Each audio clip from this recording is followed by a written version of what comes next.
Here's my big surprise for you. You're terminated, effective immediately. Those words should have completely devastated me. Instead, as I stood paralyzed in my boss's son's sleek glass office, surrounded by cheap party streamers and an untouched, flavorless chocolate cake, all I felt was a profound stillness. A crisp, clear pause. He delivered the news with a smirk, as if bestowing upon me a luxury handbag.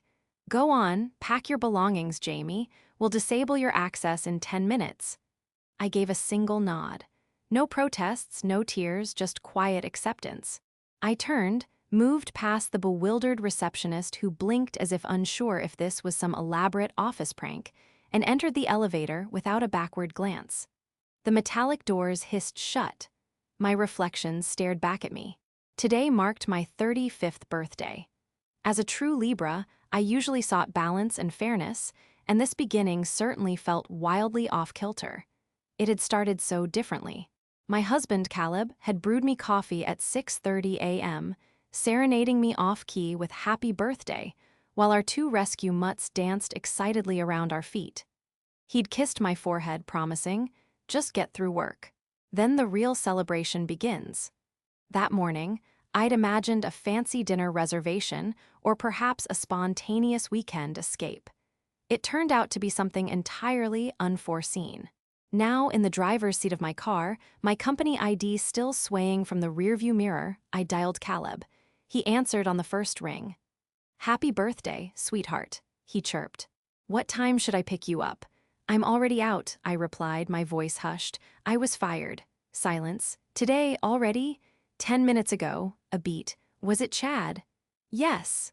Another pause. Then Caleb chuckled, not with amusement but with an odd, knowing air. "Good," he said. I blinked. "Good," he exhaled. "Jamie, we discussed this. That place was never safe for you. You knew it. I knew it. You were practically propping up the entire operation while Chad played CEO dress-up." He wasn't wrong. I had joined Crestline Designs 5 years prior, when it was a small but reputable architectural firm, valued for its integrity and minimalist designs. I'd been hired as a senior planner, but within a year, I'd revolutionized their project workflow, integrated safety and compliance protocols across all divisions, and saved the company hundreds of thousands of dollars in inspection failures. When Richard, the founder and Chad's father, was at the helm, I was valued, advanced, listened to. Then came Richard's stroke, and Chad, the son with a business degree and a hefty trust fund, was groomed for leadership. In less than 6 months, he'd slashed the legal review team, engaged a PR agency no one needed, and transformed my department into his personal whipping boy. He forgot to invite me to crucial meetings, dismissed my reports as too technical. And now, on my birthday, he delivered the ultimate gift: termination. By the time I pulled into our driveway, Caleb had already changed out of his work clothes. He stood in the kitchen, 2 champagne flutes in hand. "What's this?" I asked, setting down my keys. He smiled. "To new beginnings," I blinked. "And to what happens 4 hours from now," he added, clinking his glass against mine. "Caleb, what are you talking about?" He offered no explanation, just kissed my cheek and said, "Just trust me." 3 hours and 46 minutes later, my phone vibrated on the couch beside me. A missed call, then another, then 5 more. By the time I glanced at the screen, it displayed 98 missed calls. Every single one from Crestline, the office manager, 3 department heads, even Chad himself. And just like that, the Libra in me registered something profound. This wasn't merely a dismissal. This was a colossal blunder, one they absolutely couldn't afford to make. That evening, as Caleb and I sat beneath string lights in our backyard, he finally revealed what he'd known for weeks. "Chad authorized the Summit Pointe deal last Friday," he began, "and he submitted plans under your name, but he'd altered your original designs." My stomach plummeted. "Caleb, that's illegal," he nodded, "and dangerous." My hands began to tremble. Summit Pointe was a $22 million housing development. 1 structural flaw, 1 missed code, and he forged your authorization, Jamie. That's when it truly sank in. By firing me, Chad hadn't just gotten rid of a competent employee. He'd eliminated the sole individual capable of defending against the impending fallout. And that, I realized, wasn't the conclusion of my story. It was merely the prologue. I barely slept that night. Not from sorrow or apprehension, but from the sheer fury ignited by what I'd uncovered. Fired on my birthday, yes, but far worse. My name, my credentials, my reputation, all weaponized by a man who couldn't design a fire escape without a YouTube tutorial. Chad had falsified my approval on the Summit Pointe development blueprints. Now, with me out of the picture, no one remained to field questions when things inevitably went awry. And trust me, they would go awry. The Summit Pointe project had been my passion project. I dedicated 6 months to perfecting those plans, ensuring every elevation, every code specification, every material selection was impeccable. I understood the soil grades. I'd personally walked the site. I'd red-flagged the unstable perimeter wall that Chad had dismissed as purely cosmetic. So, when Caleb showed me the submitted blueprints that night, emblazoned with my digital signature, but conspicuously missing critical safety features I'd fought to include, I understood precisely what had occurred. Chad had stripped my meticulously designed version down to something cheaper, faster, and inherently more hazardous. He thought no one would notice. Then he fired me, likely hoping I'd quietly vanish with no reason to ever look back. By 8 a.m. the next morning, my phone had accumulated 119 missed calls. The most recent voicemail was from Brenda, the compliance officer. "Jamie, I don't know what's happening, but we can't access the Summit Pointe system files. It keeps demanding the primary architect's override. Chad he's panicking. Please call me back, please." I didn't return the call. Instead, I sent a single text to Brenda. "Consult your legal team before contacting me again. This message will be saved." Then I grabbed my bag, slid my laptop inside, and turned to Caleb. "I need a favor." He raised an eyebrow. "I need a meeting with someone senior enough to take this seriously. The Summit Pointe contract was submitted to the city. Who handles post-approval compliance checks?" Caleb didn't even flinch. "My boss, Valerie, I'll call her." 2 hours later, I sat opposite Valerie Chen in a quiet conference room at the Department of Urban Planning. She was a sharp woman in her early 50s, with clear glasses and a no-nonsense demeanor. I laid out everything. The original Summit Pointe plans, my authentic version, Chad's altered submission, the falsified timestamp from my login credentials, which I proved had occurred while I was on vacation 3 weeks prior. Valerie didn't interrupt once. She just took notes, nodded slowly, and finally said, "Jamie, what you're showing me isn't merely unethical. It's criminal.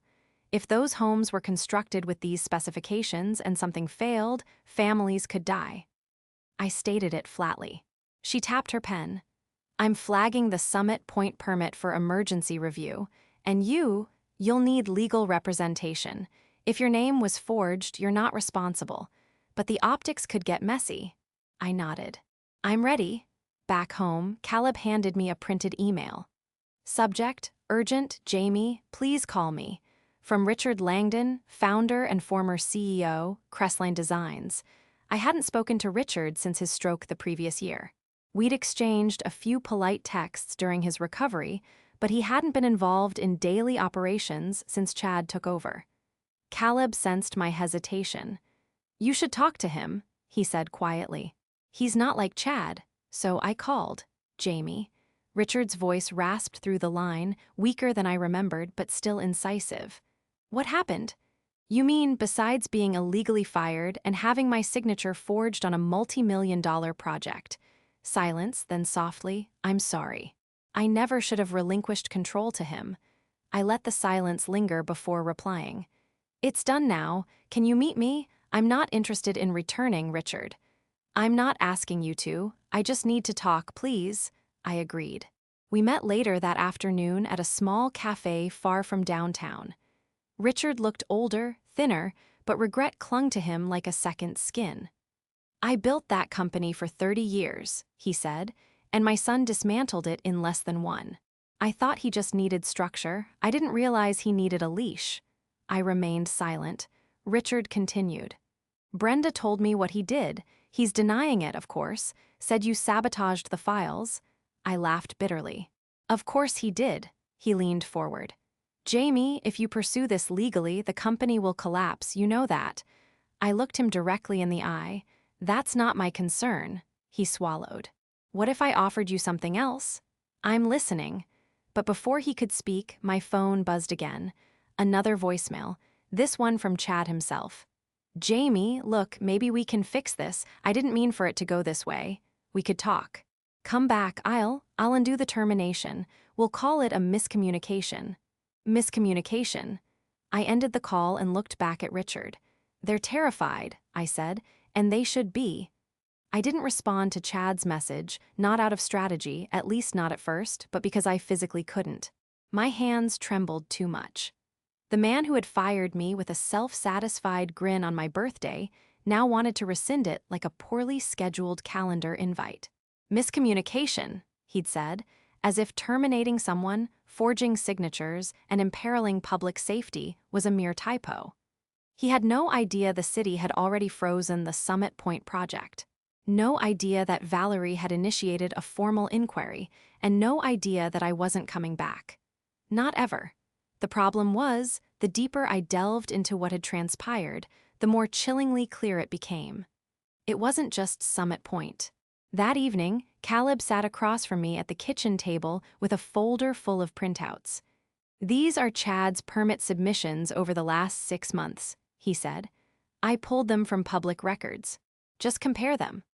One by one, I laid out the blueprints. One by one, the pattern emerged. Cost reductions, inferior specifications, removal of redundancies, shortened inspection timelines, and each time, a signature, mine or someone else's from the design team. Names of colleagues I knew had no idea their credentials were being exploited. I think Summit Pointe was just the first to almost hit the wall, I whispered. Caleb nodded grimly. We need to take this beyond the city. You mean the state board? I mean the licensing bureau, the ethics committee, anyone who will hold him accountable. The next day, I spoke with a construction ethics investigator. I didn't want to go public yet. I wasn't seeking fame. I wasn't out for blood. I simply wanted the truth to emerge and the risk to cease. But truth doesn't arrive quietly. By Thursday morning, a local news site ran the headline. Whistleblower flags major safety violations in $22 million Summit Pointe development. My name wasn't mentioned, but the quotes, the documents, those were mine. Within hours, 3 more outlets picked up the story. City council members issued statements of grave concern. And Richard called again. Jamie, I don't blame you, but Chad, he's spiraling. He fired 2 more people yesterday. Legal is a mess. Clients are threatening to pull contracts. He paused. They want to talk to you. I stiffened. They, the board? No, Jamie. I firmly replied. I don't need an apology from a board that allowed this to happen. They watched him dismantle everything. Richard sighed. Then what do you want? I didn't answer, because honestly, I didn't know yet. That night, Caleb and I finally addressed something we'd both been sidestepping. What if this becomes larger than we anticipated? He asked. What if people start coming after you? You mean legally? I mean professionally, personally, retaliation. Chad's the type. I nodded slowly. Then I'll need protection. From the closet, I retrieved an old binder, one I hadn't opened since I freelanced during graduate school. Inside were sketches, flowcharts, system notes, a complete outline for a project management system I'd once dreamed of creating. One that would eliminate the need for manual tracking, flag inconsistencies and submissions, and securely store backup approval trails. I had paused work on it once Crestline offered me a stable role. But now it felt like the opportune moment.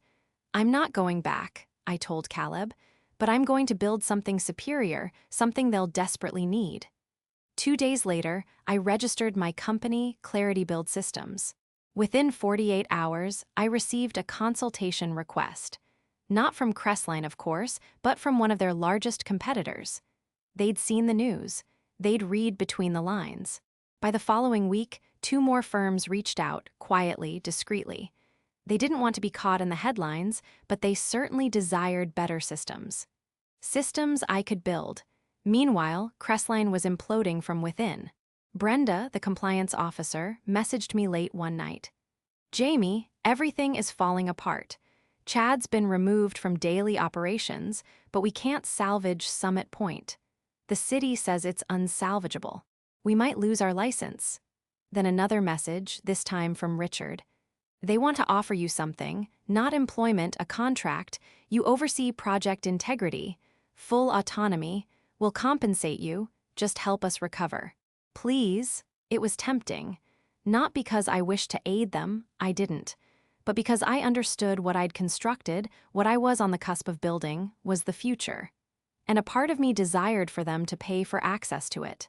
Before replying, I called Valerie at the city office. "Hypothetically," I inquired, "if a private company partnered with the city to develop a transparent project verification tool, could it potentially replace the current filing system?" She didn't hesitate. "If it functioned, absolutely, Jamie. We'd pay for it." The true gift Chad bestowed upon me wasn't that surprise text message on my birthday. It was the fire he ignited beneath me, the opportunity to reconstruct not merely my career, but the very rules themselves. And now, I wasn't pleading at anyone's door. I was constructing the darn building myself. I didn't respond to Richard's message immediately. Not because I was unsure what to say, but because I knew precisely what I wanted to say, and I wanted to ensure every word was delivered at the precise moment, with maximum leverage. 2 days after he extended the contract offer, I sent a concise reply. "We can discuss terms. My assistant will coordinate a meeting. I'll present my conditions. I suggest you bring yours." Caleb raised an eyebrow when he read it. "You have an assistant now?" I shrugged. "Technically, it's my cousin Chloe, but she's excellent with scheduling and knows how to handle nonsense." We both chuckled, but beneath the humor, I sensed something new: stability. Not the kind a steady job offers, but something deeper. I held control over my trajectory now, and no one, especially not Chad, could ever seize that from me again. The meeting was set for a Friday afternoon in a neutral downtown conference space. I arrived early, clad in black slacks and a crisp navy blouse, projecting confidence, not ostentation. I didn't want to be underestimated, but neither did I wish to appear as vengeance personified. This was no longer about that. Richard arrived with 2 board members and the firm's attorney. "No Chad?" I asked flatly, skipping small talk. "Removed from decision-making," Richard replied. "He's on indefinite leave while the ethics investigation proceeds." I nodded once. "I've reviewed your proposal," he continued, sliding a printed copy of my terms across the table. "You'd establish and oversee an entirely new project integrity system, independent of our operations. You'd report solely to the board." "That's correct." "You'd have access to every file, every permit, every blueprint. You'd audit everything before it's submitted to the city." "Yes. And if we object to one of your flagged items, then it doesn't proceed?" "That's non-negotiable." The board attorney leaned forward. "You're requesting substantial authority, Miss Evans." "I'm offering significant liability protection, and frankly, after what transpired, you require someone the city trusts." "Right now, that's me." There was a pause. Richard looked at the others, then back at me. "What's your rate?" I opened my folder and slid a typed figure across. It wasn't exorbitant, but it certainly wasn't cheap. The attorney looked like he'd swallowed a lemon, but Richard didn't flinch. "Approved," he stated, but I wasn't finished. "One more condition." "Of course," Richard replied. "Chad completes full retraining, every module I assign. He doesn't touch another project until I personally sign off." They looked stunned. "You want to supervise him?" one of the board members asked. "I want to educate him. If he's going to remain in this industry, he's going to learn to do it correctly or not at all." Another lengthy pause. Finally, Richard nodded. "Done." I walked out of that room with a signed agreement in hand. It wasn't a return to Crestline. It was a complete redefinition of the power dynamic. They needed me. And this time, I was entering on my terms, with documented authority and legal insulation. They couldn't dismiss me, they couldn't override me, they couldn't ignore me. And Chad, well, Chad was about to become my student. A week later, I sent him his first assignment. Module 1, Fundamentals of Project Integrity and Compliance. He didn't reply, but 2 days later, the module was returned. Completed. Accurate. I sent the next one and the next for 6 straight weeks. Every submission arrived on time, sometimes with questions. At first, I assumed it was performative, a damage control effort to rebuild his image. But slowly, I began to perceive a shift. His tone altered. His responses became more thoughtful. In a few instances, he even identified issues I hadn't flagged. Was it genuine or just an elaborate act? I wasn't entirely certain. Meanwhile, ClarityBuild Systems was flourishing. After the news of my Crestline contract leaked, 2 more city departments contacted me for consultations. I hired Chloe full-time, then an intern, then a software developer to commence building the verification tool I had sketched out in that old binder. It was materializing bit by bit. I was constructing what I had once only envisioned, a system that wouldn't merely catch mistakes, but prevent them. One that didn't require someone like me to manually verify everything. One that made ethical choices the standard, not the exception, a true testament to Libra ideals of fairness. One afternoon, Richard called. "Jamie, we have a request." "What kind?" "A client wishes to know if you'd consider presenting the new project verification process at the Summit Pointe Town Hall." I hesitated. "That's a public meeting." "Yes, and you're the only person who can restore trust." Trust, that word again. But I considered it and realized it wasn't just about Crestline anymore. The community had a right to hear from the person ensuring this debacle didn't reoccur. "I'll do it," I finally said, but only if Chad's there too. The Summit Pointe Town Hall was scheduled for a Wednesday evening in the community center gymnasium. Folding chairs, fluorescent lights, and one long plastic table where Richard, a city official, and I would sit. It was far from glamorous, but it might have been the most crucial meeting of my professional life. I arrived early. The room was already filling with residents. Some angry, some confused, some merely curious. These were the people who had entrusted Crestline Designs to build their futures, their starter homes, their retirement havens, their children's backyards. And for a while, that trust had been profoundly betrayed. Richard arrived next, followed by a staff member from the city's Department of Planning and Zoning. And then, almost precisely at 6:55 p.m., Chad walked in. He didn't resemble the Chad I remembered. No smug grin, no expensive blazer, no phone glued to his hand. Just a plain blue button-down, sleeves rolled, and a manila folder tucked under one arm. He gave a brief nod in my direction and took a seat in the audience. Interesting. At 7:02 p.m., Richard stood and addressed the crowd.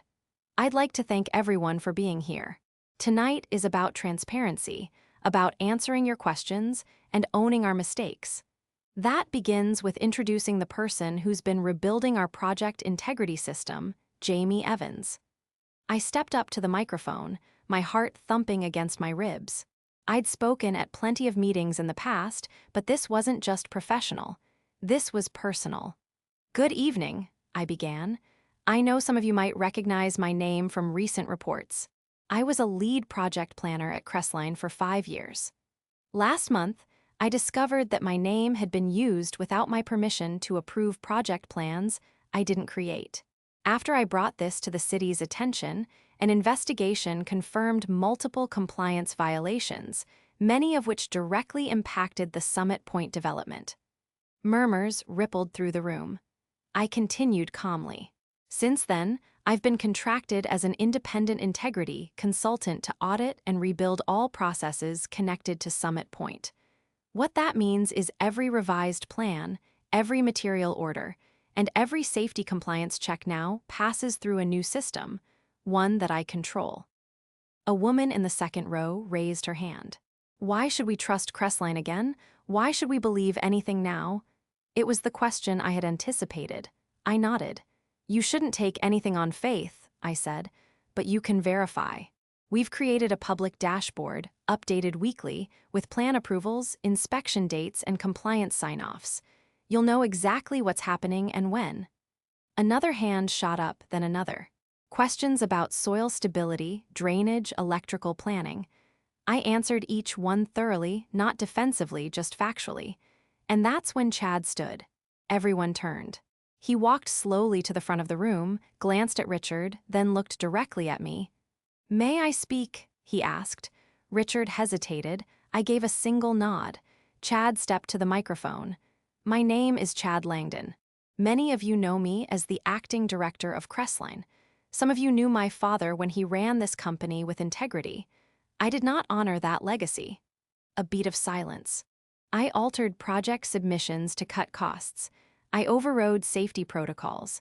I used other people's credentials to approve plans that would not have passed inspection. I believed I could manage the fallout.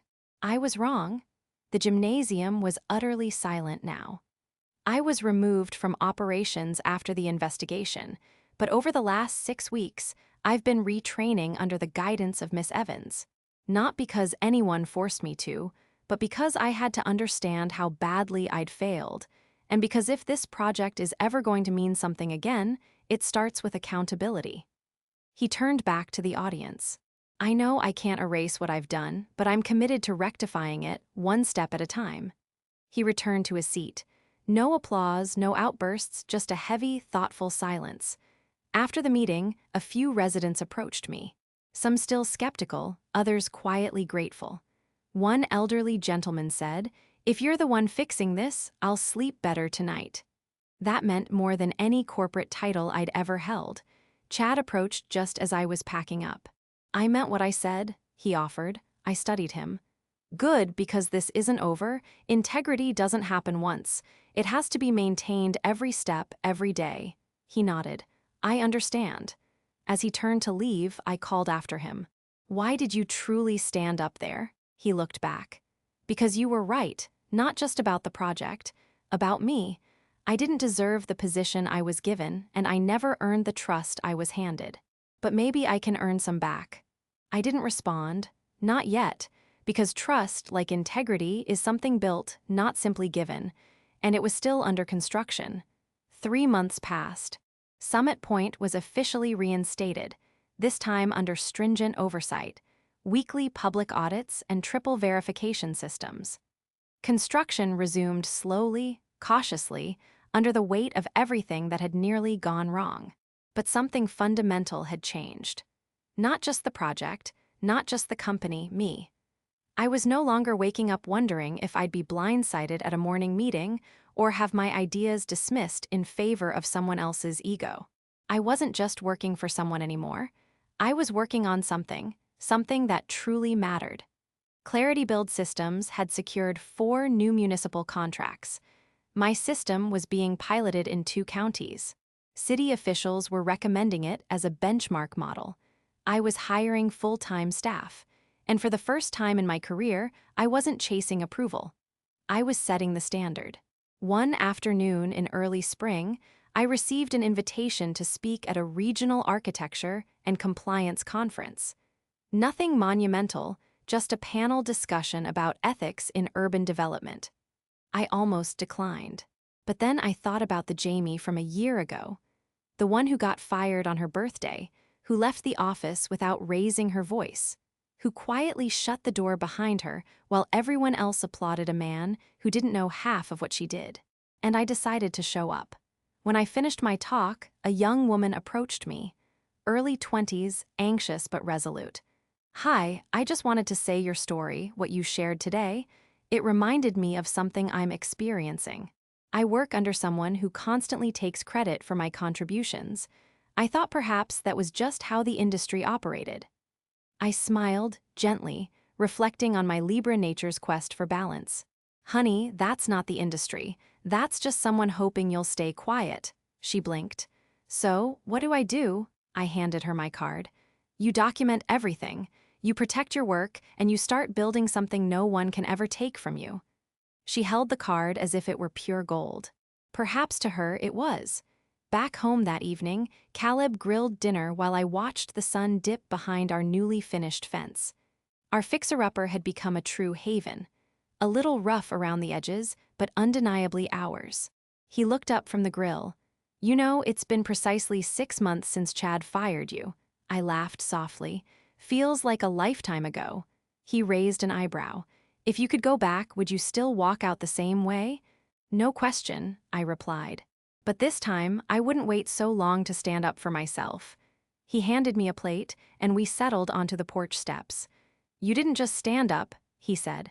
"You built something stronger than what they destroyed." I paused, absorbing his words, then pulled out my phone. There was a message from Richard. "Jamie, board approved the citywide protocol expansion. We're adopting your system for all projects going forward. Congratulations." Below that, another from Chad. "Completed Module 12. Site team caught a design error today because I flagged it first. Thought you'd want to know." I didn't reply. Not yet. Instead, I sat in the quiet, listening to our dogs rustling in the yard, the distant hum of traffic, the world moving forward, calm but not static. I reflected on everything that had happened.